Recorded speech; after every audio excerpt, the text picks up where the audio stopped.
to a man that just spent 13 years in prison, and he's been out for 5 months. So this is his first Valentine's Day since he was 19. He just moved into my house, and you know it's okay to be single, right? Being single is not a crime. A woman met a man December of 2025 that was just released from prison after completing a 13-year sentence for attempting to infiltrate a mass shooting. Normal, right? That's normal. Fast forward 6 weeks later, on a Valentine Day, this man proposed to her and she said yes. Normal, right? Fast forward, this man is now moving into her house after knowing him for only 6 weeks, and he had only been released from prison from August to December. She met him in December. He was released from prison in August. That's what we're going to be talking about, y'all. I literally went down a rabbit hole on TikTok looking into this story, and I was flabbergasted. I thought like, okay, they're being facetious. This is satire. This is not a real story. But y'all, this is a real story, and it's unfolding live right now. So we're going to go ahead and talk about it. So let me go ahead and pull up the initial video that I seen. I just got engaged to a man that just spent 13 years in prison, and he's been out for 5 months. So this is his first Valentine's Day since he was 19. He just moved into my house, and I just have to brag. I have never got flowers from a man before, but here I am. These are actually like at least 2 weeks old. Here I am. We're going to pause right here, and I'm not going to keep interrupting the original video, but I do want to pause. I think this is why it's important for you to have a relationship with your father or have a good relationship with a man, because this is the first time she's ever received flowers. So that's already the bare minimum. She's excited because she received flowers. My dad, before I ever knew what a romantic partner was, my dad has been giving me flowers for Valentine's Day as long as I can remember. Before I can say, Dad, I was getting flowers for Valentine's Day. This is why it's important to have a father figure in your life or to have a man to show you the standard, because this right here, she's bragging because she received flowers for the first time on Valentine's Day. But I digress. We'll go ahead and continue. And they're just now starting to kind of die. These are just a few days old, and I am obsessed. I have never had flowers before. He does very well. So, had to brag on that. But these are our Valentine's plants. Dollar Tree canvas. You paint the canvas one color.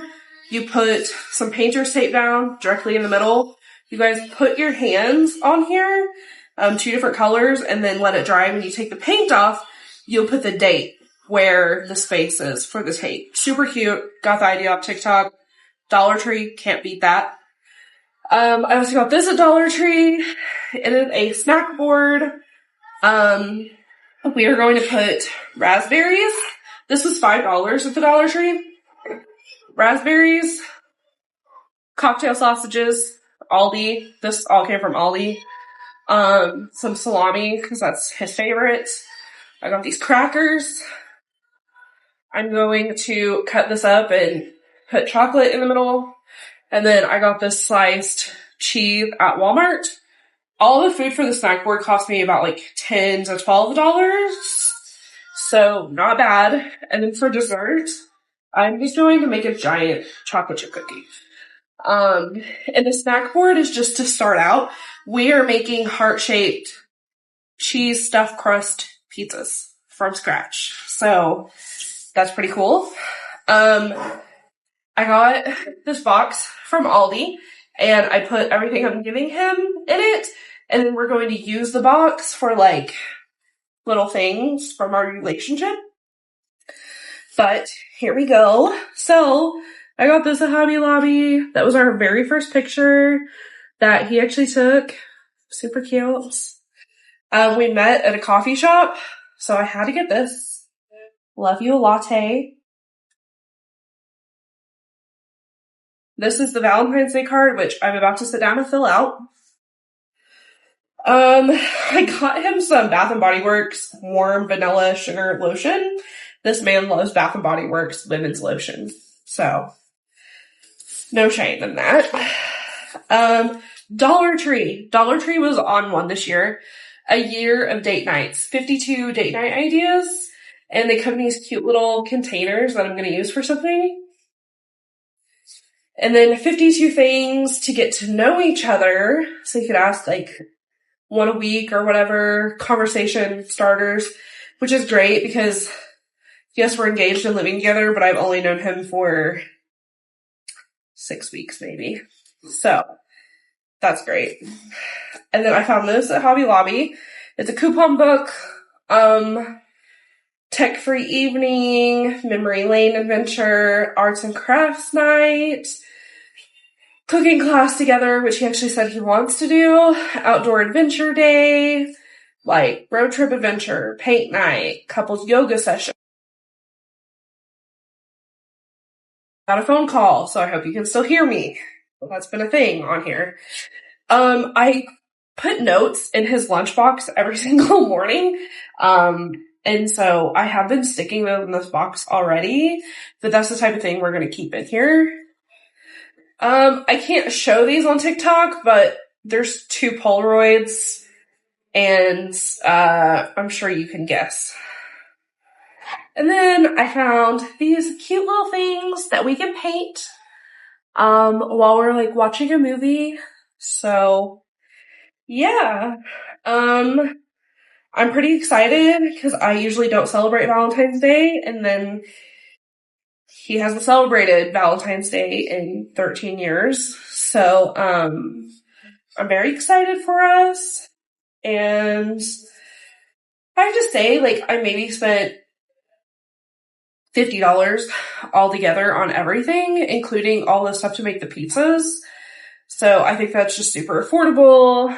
And, we're just gonna spend time at home together. That's that. My fingers, like literally my hands are sweating. Like we at Six Flags, y'all. There's so many red flags, let alone them being engaged, him already living with her. He just got out of prison.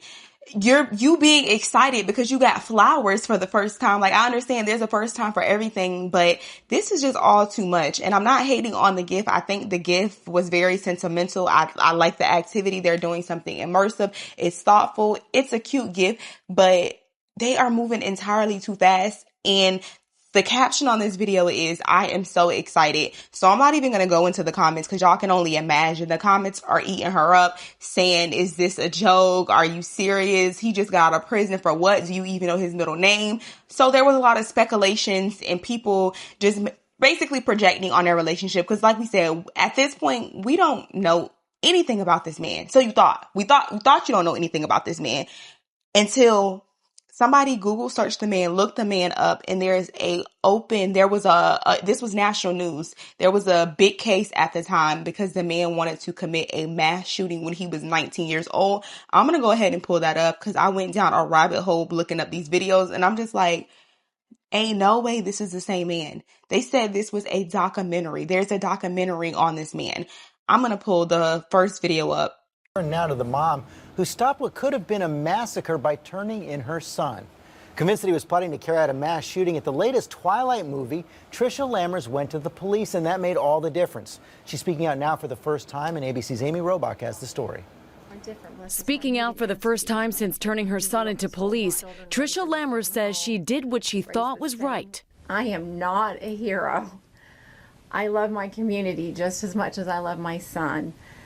And I respect the people that live in my community, and I also respect their safety and their right to be safe. At a press conference late Tuesday, Lammers gave the first insight into the mind of her 20-year-old son, Blake, who confessed to plotting a movie theater massacre at a screening of Twilight last Sunday, then continuing his deadly rampage at a nearby Walmart. My son does suffer from mental illness.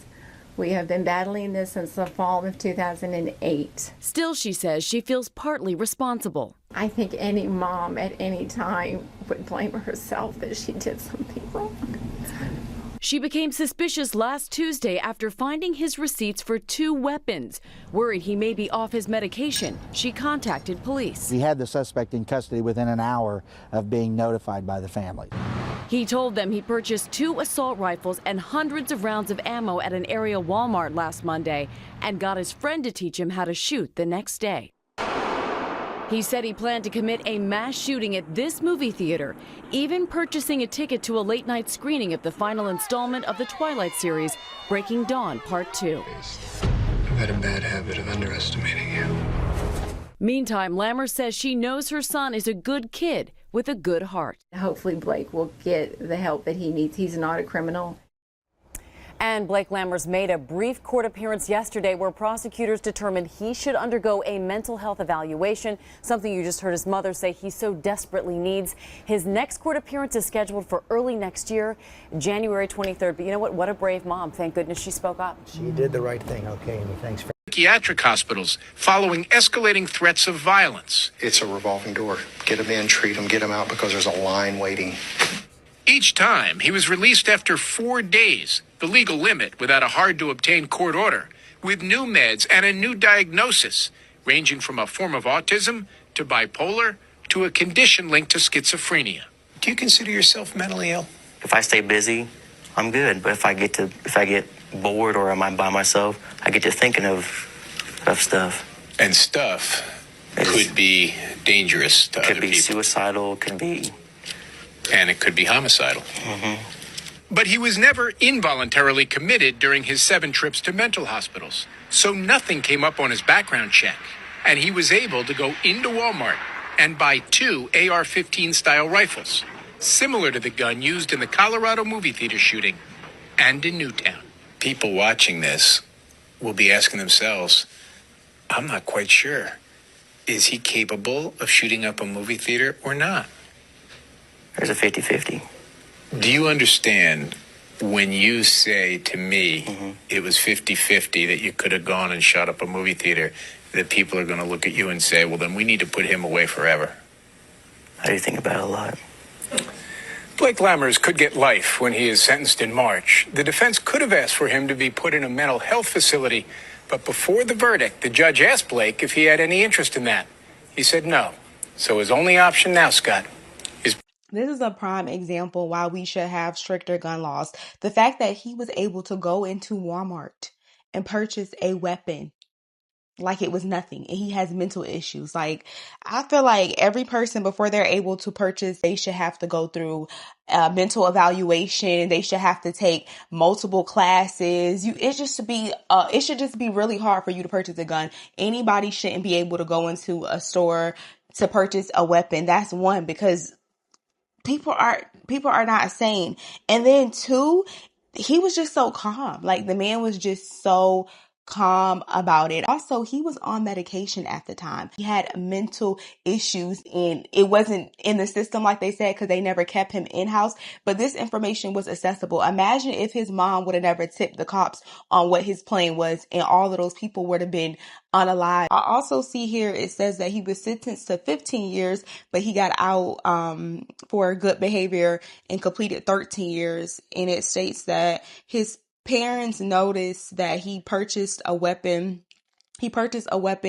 While he was off of his medication for a mental health condition. Blank and blank reported him emphasizing his severe mental illness. He had previously shown signs of struggle with mental health and had been in and out of hospitals. I'm happy that he had parents that kept him accountable, because a lot of parents are enablers. So I'm happy that his mom did report his crime, and they did at least try to get him some help before it got to this point. Thank God nobody was hurt. So y'all know she received a lot of backlash after that first initial video. So she came online to do a Q&A and basically debunk any speculations that people had. This is what Homegirl had to say. He is not fake. He's a real person. So we're just going to get into some of the questions that we've been getting. He bought the ring with his own money from his own job, and it is on the 4th finger of my left hand. So it is in the right place for everybody that was concerned about that. Me personally, yes, I do have a son. No, he does not live with me. I placed him for adoption when he was a baby. Big one was, am I a sex offender? I am not a sex offender. I'm not registering. I actually went to prison for a violent crime, supposedly. I mean, I'll further disclose all that later on. I was actually out of prison 4 months before I met Phoenix. I got out in August, met her in December, so I did not get out and home playing with her. I'm not using it for her house, car, money, tax refund. Like some people are thinking I'm tax season, so I'm using her for money. The tax refund is a big one. I have my own job. I have a car of my own that I bought 3 months out of prison, because people, when they get out of prison, they can get jobs.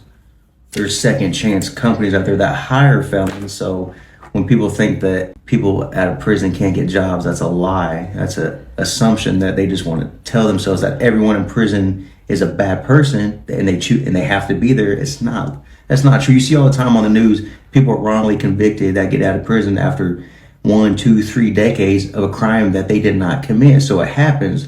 People go to prison for almost no crime happening. So if you want to, you should probably do your own research before you actually assume something.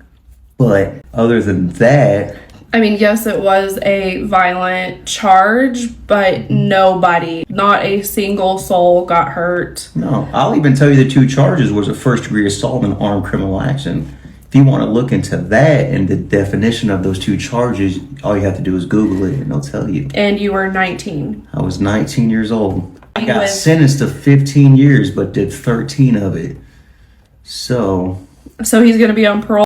I'm sorry, I gotta pause this. They saying this like this man stole a piece of candy out of the store. Oh, you were 19, whoopsie doops. We all make mistakes when we're teenagers, we're young, and we're dumb. And the fact that homegirl was like, and nobody got hurt, it's crazy. I don't know, y'all. This man is coming off very combative, already very controlling. And if he's so stable and got his own job and his own money, why did you feel the need to move in with her? And the fact that she's defending this man and she don't see anything wrong with this because nobody got hurt. I also read in an article that he stated he wanted to go during Twilight Zone. Twilight Zone, when y'all know Twilight Zone was really big back in 2012, that was something that we was really into. He chose that weekend because it was going to be a big premiere. Big premiere means more people. This man... Let me just digress and continue the video. For 2 years. We are waiting until that is over to get legally married. So that's going to be the end of 2027. yeah. Oh, and another thing is, I bought the flowers and the ring with my own money from the job that I have. Actually got promoted at the job, so people with felonies can get jobs. They don't just come out and start selling drugs again and go out there and abusing women. People do change. They get jobs. There's companies that actually hire it's a second chance company. So, I mean, it's just... And then I asked him to move in. I was not a fallback plan. I wasn't his plan B or C. He had a stable living situation before meeting me. We met on Tinder, and then we met for the first time in person at a local coffee shop. There's been some confusion about that. We kind of never expected these videos to do anything, so we've just been kind of bombarded by a lot of questions. But no, I asked him to move in. We split all of the household bills, and that was something that he wanted. Yeah, she tried to tell me no at first because no one has ever done that with her. And this is not her first relationship. Like some comments are saying that she's never had a boyfriend. Yeah. That's not true. And I mean, I have a kid myself. So she does not live with me. Yeah. So right now it's just me and her in this household. And I think the judgment that we're receiving, like for me, about me having kids already and, saying like I'm gonna be on the first 48, or there's gonna be like a docu-series about when he unalives me, those are kind of like the hardest to take in. I understand the concern. I have had a long line of very toxic relationships, and I know this is not that, and it's really sad for me to see that like just how quickly the judgment can come on when you don't know someone. I found out about his past before I even met him, because I was able to read the articles that are out there, and I came to my own opinion, and that was no one got hurt. They did arrest him. Nothing was going to happen. And also, it was a 19-year-old that was struggling with mental health stuff. So for me, it was like, okay, nobody got hurt. And I think everybody deserves a second chance without crazy, crazy judgment. And I took some time to reflect on that before I actually met him in person. So I think that is it. Yeah, and if there's any more questions you want to ask, just ask them. Yeah. It is getting out there, his name and mugshot photos and articles, just because it did go national. And I think we'll probably talk about this a little bit more at a different time, because it is it's a interesting and complicated situation when someone that age spent that long in prison when nothing exactly happened. So that's it for today, and I think that's it. Y'all can see my flabber is gasted, and I'm honestly I'm perplexed that she stated throughout this 6-minute video, she stated multiple times nothing actually happened. He attempted to infiltrate a mass shooting, and she's saying nothing happened. It didn't happen because his parents tipped the police, but because nothing happened, it's okay. And then it's just so many red flags, and it's sad that she can't even see it because she's been in too many toxic relationships, and she probably hasn't even healed from those relationships. And it's very telling when he said she asked him to move in. That's concerning. You're stating that we don't know the man. You don't know the man. You met the man less than 6 weeks ago. It takes more than 6 weeks to know a person. He could be hiding a crack addiction.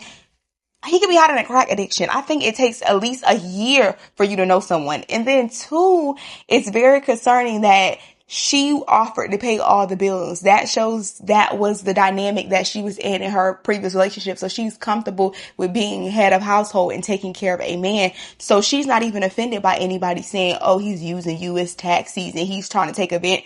She wants to be taken advantage of, and he knows that he can take advantage of her and he can easily manipulate her. Just like he's trying to manipulate us by saying, supposedly, it's a whole article out here with, I don't know, y'all. This is just crazy to me.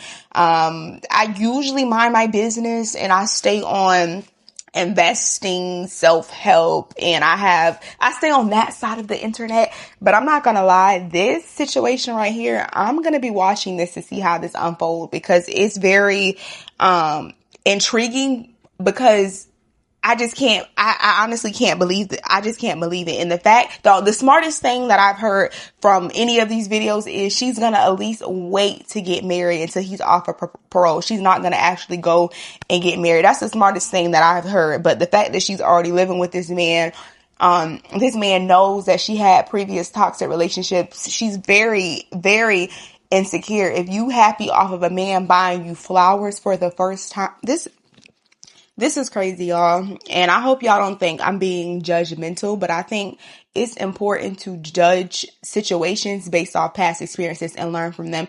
And another thing, I do agree with him. People go to prison, they come out reformed most of the times. I don't want to say everyone's repeat offenders. Like he said, he did his time and he's a changed man and he believes that he deserves a second chance. But a lot of times in prison, these people are not getting the mental health that they're supposed to be getting. Hopefully he does get it. But from these few clips that I've seen, this man is coming off very manipulative, very combative, very defensive on people just asking valid questions. Like,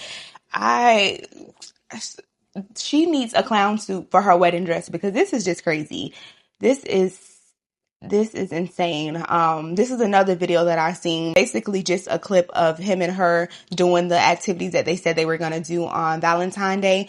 And a lot of people was like, oh my gosh, girl, I understand now. I'm starting to get it. What are y'all starting to get? That she has low self-esteem, and that's why she's with this man, and this is probably not gonna unfold the best. Like, of course, I would never wish anything on her. Like, people are saying very negative things on her page, stating that, he's gonna unalive. Like, I would never put that out there. I would never speak anything like that into existence. I pray that nothing terrible does happen to her, but the signs are there. Like, we are past Six Flags. Like, this is the United States of red flags. Like, this is crazy that she can't see this. And I know a lot of people might just think this is a one-off situation, but I'm only bringing this situation to my platform because I have seen similar situations where women move men into their house. I have people in my family. I have friends that have moved men into their house that they did not know, and it always ends very badly. And she's trying to justify and say, well, he had somewhere to live. He had a place to live. I asked him to come move it. If he had a place that was so stable, any real man is not going to up and move out of your place, move out of his place or where his stability is to move in with a woman with a new relationship. That doesn't give stability. Like, I don't know. Y'all can let me know what y'all think, but I do not see this ending well at all. But again, let me throw this in there. The cherry on the top was the girl is smitten about this man because they went and got tattoos. She got a heart on her heart, and this man got a key on his arm. So he has the key to her heart. This is how smitten she is over this man. Like, y'all, I am just perplexed. Let me know if y'all seen this story, what y'all think about it. Have y'all ever been in a situation similar to this? Because like I said, I'm not new to being young and dumb. I've definitely dealt with men before that had a criminal history, but freshly out of jail, 13 years, a child, it's just a compilation of red flags. Like, I don't know. It's like every day I log on TikTok and it's a new way somebody. I'm gonna go ahead and conclude the video right here, y'all, because when I don't have anything nice or productive to say or to add to the conversation, I don't want to continue rambling. I'll see y'all in my next video. Peace.